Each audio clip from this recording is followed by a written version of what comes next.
हमारा आज का प्रश्न है कि वैद्युत क्षेत्र की तीव्रता किसे कहते हैं, ये हमें बताना है। और किसी बिंदु आवेश के कारण उत्पन्न वैद्युत क्षेत्र की तीव्रता का व्यंजक प्राप्त कीजिए।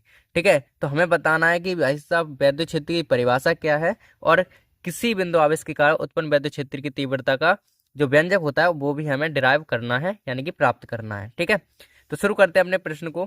प्रश्न का आंसर जान लेते हैं। तो सबसे पहले हम हेडिंग डालेंगे भाई क्या वैद्युत क्षेत्र की तीव्रता, और उसके बाद में अपन काम करेंगे। तो हमारे पास जो वो है आंसर इसका वो है वैद्युत क्षेत्र की तीव्रता। हमने हेडिंग डाल दी कि वैद्युत क्षेत्र की तीव्रता। अब इसमें लिखेंगे हम एकांक धन आवेश पर लगने वाले वैद्युत बल को वैद्युत क्षेत्र की तीव्रता कहते हैं।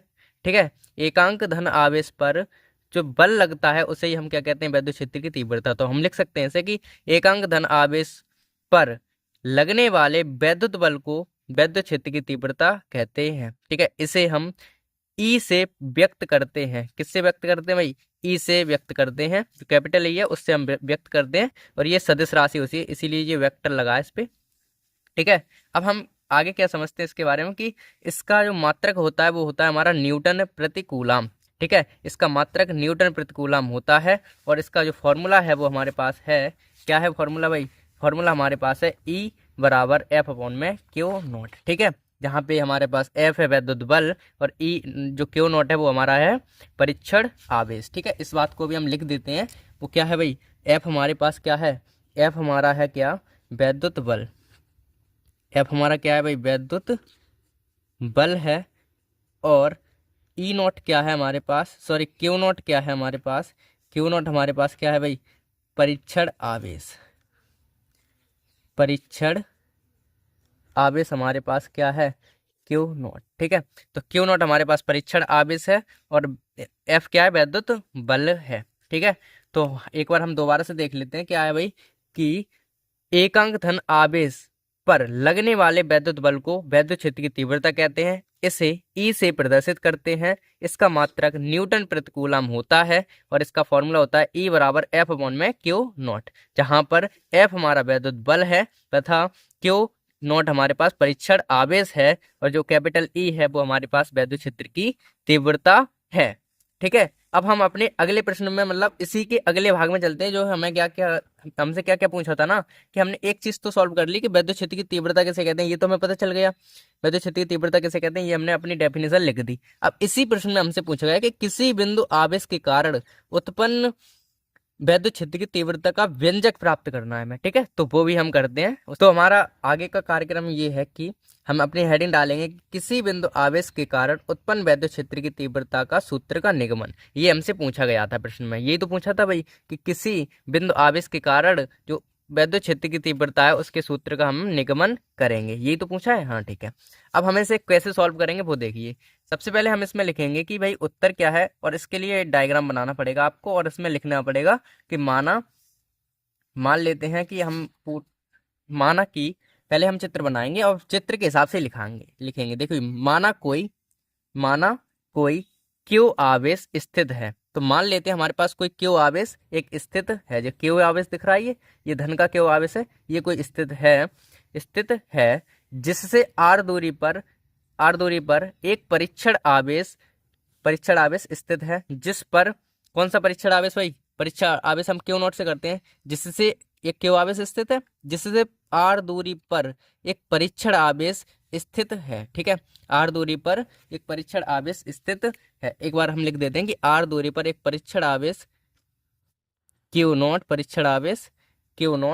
स्थित है। ठीक है, ये लिख लिया हमने, क्यू नॉट स्थित है। अब कह रहे हैं पर हमें वैद्युत क्षेत्र की तीव्रता ज्ञात करनी है। ठीक है, एक बार दोबारा से देख लेते हैं भाई कि हमसे कहा गया है। हमने अपना चित्र बनाया, चित्र बनाना सीखना है आपको। क्यों एक हमने मान लिया क्यों आवेश है हमारे पास कोई। ठीक है, क्यों क्या है? क्यों कोई आवेश है जिससे आर दूरी पर एक परीक्षण आवेश स्थित है, एक परीक्षण आवेश क्यू नॉट स्थित है, जिस पर हमें वैद्युत क्षेत्र की तीव्रता ज्ञात करनी है। ये हमें लिखनी है डेफिनेशन। और ऐसे ही लिख लिया हमने कि माना कोई आवेश क्यू स्थित है जिससे आर दूरी पर परीक्षण आवेश क्यू नॉट स्थित है, जिस पर हमें वैद्युत क्षेत्र की तीव्रता ज्ञात करनी है। अब देखिए आगे क्या करते हैं हम। अब आगे का कार्यक्रम हम यहाँ से करना शुरू करते हैं। ठीक है, तो हम लिखेंगे यहाँ तब कूलाम के नियम से तब हम लिख लेते हैं यहाँ पे भाई कूलाम के नियम से लिख लेते हैं अपन, कूलाम के नियम से। कूलाम का नियम क्या है भाई, कूलाम के नियम से हमने लिख तो लिया। अब कूलाम का नियम क्या है हमारे पास, F बराबर 1/4 pi epsilon not Q1 Q2 upon में R स्क्वायर। यही तो है हमारे पास कूलाम का नियम, यही तो है भाई। अब यही तो है, अब इसमें अपन मान रख देंगे भाई। मान रखेंगे क्या है भाई, अब हमारे पास मान क्या है भाई, Q1 का मान कितना है, Q है। Q2 का मान कितना है, Q नॉट है। ठीक है, Q1 का मान कितना है भाई, Q है, और Q2 का मान क्या है, Q नॉट है। तो इसे ही हम लिख देंगे यहाँ पे। तो इसमें लिखेंगे आपके लिए कि F बराबर 1/4 पाई एप्सिलॉन नॉट। Q1 का मान कितना है भाई साहब, हमारे पास Q1 का मान Q है, और Q2 का मान क्या है, Q नॉट है, अपॉन में R स्क्वायर। ठीक है, R स्क्वायर हमारे पास हो गया, और ये हम समीकरण नंबर 1 मान लेते हैं। ठीक है, यहाँ तक किसी भी प्रकार की कोई समस्या भाई नहीं है ना, क्योंकि हमने कूलाम का नियम लगाया ना। कूलाम का नियम हमारा होता है F बराबर 1/4 pi epsilon not Q1 Q2 upon R square. हमारे पास Q1 का मान Q है, Q2 का मान Q नॉट है, और वैसे के वैसे आ गए, ये ऐसे के ऐसे आ गए। 1/4 पाई एप्सिलॉन नॉट ऐसे के ऐसे आया, Q1 की जगह पे Q आ गया, Q2 की जगह पे Q नॉट आ गया, R स्क्वायर की जगह R स्क्वायर आ गया, बस। ठीक है, अब हम क्या करेंगे कि भाई हमें कौन से बिंदु पे निकालना है भाई, वैद्युत क्षेत्र की तीव्रता हमें किस पे निकालनी है, 1 मिनट। हमें वैद्युत क्षेत्र की तीव्रता किस पे निकालनी है भाई, वैद्युत क्षेत्र की तीव्रता निकालनी है Q नॉट पर। ठीक है, Q नॉट पे ही तो निकालना, Q नॉट पर, जिस पर हमें वैद्युत क्षेत्र की तीव्रता ज्ञात करनी है, Q नॉट पर हमें निकालनी है। तो हम निकालेंगे, यहाँ पे लिखेंगे कुछ, हम यहाँ लिखेंगे कि हम यहाँ लिखेंगे Q नॉट पर लगने वाला बल। जो Q नॉट पर लगेगा वो क्या लगेगा वो देखते हैं। जो Q नॉट पर लगने वाला बल क्या है, E बराबर हमारे पास, या फिर कह सकते हैं Q नॉट पर उत्पन्न वैद्युत क्षेत्र की तीव्रता। Q नॉट पर Q नॉट पर उत्पन्न वैद्युत क्षेत्र की तीव्रता, ये लिखेंगे हम भाई। Q नॉट पर उत्पन्न वैद्युत क्षेत्र की तीव्रता ये लिख दी हमने। अब ये ना भी लिखें तो भी हमारा काम चल जाएगा कि Q नॉट पर उत्पन्न वैद्युत क्षेत्र की तीव्रता, सीधा सीधा हम लिख देंगे कि Q नॉट पर हमारी वैद्युत क्षेत्र की तीव्रता कितनी उत्पन्न होगी वो देखते हैं। तो हमारे पास अभी अभी हमने जस्ट फॉर्मूला पढ़ा भाई, Q नॉट बराबर, Q नॉट पर क्या होता है, Q नॉट का फॉर्मूला होता है E बराबर F अपॉन में Q नॉट। ये तो होता है फॉर्मूला भाई, E बराबर F अपॉन में Q नॉट, अभी पढ़ा था ना हमने। अब अगर हम क्या करें, समीकरण 1 का मान, जो हमारे पास F का मान है वो समीकरण 2 में रख देते हैं, यहाँ लिख देते हैं समीकरण नंबर 2 मान लेते हैं इसे। तो यहाँ लिखेंगे F का मान समीकरण 2 में रखने पर, रख दिया भाई F का मान समीकरण नंबर 2 में, तो रख देते हैं समीकरण नंबर 2 है E बराबर, F का मान कितना है भाई, F की जगह पे हम लिखेंगे 1/4 pi epsilon not Q1 Q not upon में R स्क्वायर। ये तो है F का मान, तो ये लिख देते हैं 1/4 pi epsilon not Q not upon में R स्क्वायर, लिख दिया ये।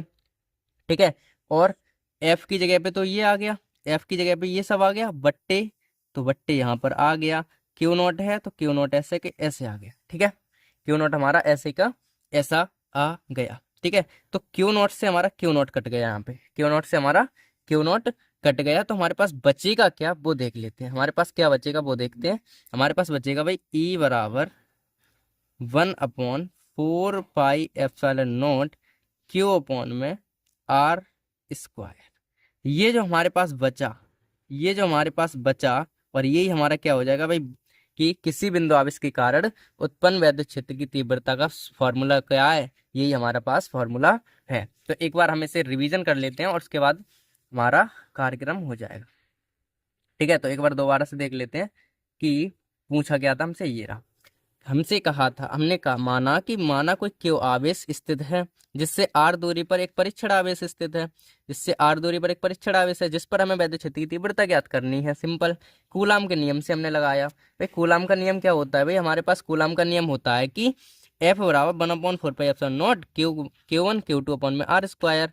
ठीक है, अब देखिए एफ बराबर Q1 का मान, ये ऐसे कैसे आएगा, Q1 का मान हमारे पास Q है, Q2 का मान हमारे पास Q0 है, आर स्क्वायर ऐसे के ऐसे। ठीक है, आगे आ जाइए। अब हम अगली लाइन लिखेंगे कि Q0 पर उत्पन्न वैद्युत क्षेत्र की तीव्रता। Q0 पर उत्पन्न क्षेत्र की वैद्युत तीव्रता, क्योंकि हमें इसी पे तो निकालनी थी भाई, Q0 पर ही तो वैद्युत क्षेत्र की तीव्रता उत्पन्न करने वाले निकालना थी, तो वो क्या है, क्या होगा भाई, फॉर्मूला हमने पढ़ा E बराबर F1 में Q0। तो F की जगह पे तो हमारा मान ये रखा है भाई, समीकरण 1 F का मान समीकरण 2 में रखेंगे हम। तो F का मान जो है वो ये रहा 1/4πε0 Q1 Q2 upon r square. तो F का मान समीकरण 2 में रखते हैं, F की जगह पे ये आ गया पूरा, और बट्टे की जगह बट्टे, Q0 की जगह Q0 से Q0 कट गया, तो हमारे पास 1/4πε0 ऐसे कैसे, एक Q बचा और R बचा। तो ये हमारे पास क्या आ गया, एक मिनट रुको, Q से Q0 कट गया है, और 1/4 ऐसे ऐसे के ऐसे आ गए। ठीक है, तो हमारे पास क्या होगा, तो हमारे पास क्या बचेगा भाई, हमारे पास बचा कि 1/4πε0 Q ओपन में आर स्क्वायर। और यही क्या है हमारे पास, यही वैद्युत क्षेत्र की, यही वैद्युत क्षेत्र की तीव्रता का सूत्र है। ठीक है, किसी बिंदु आवेश के कारण उत्पन्न वैद्युत क्षेत्र की तीव्रता का यही हमारा फॉर्मूला है। ठीक है, तो आशा करते हैं आपको हमारा ये क्वेश्चन आपको एकदम क्रिस्टल क्लियर हो गया होगा। तो ऐसे ही मजेदार क्वेश्चन के साथ आगे वाली क्लासेस में मिलते हैं। Thank you.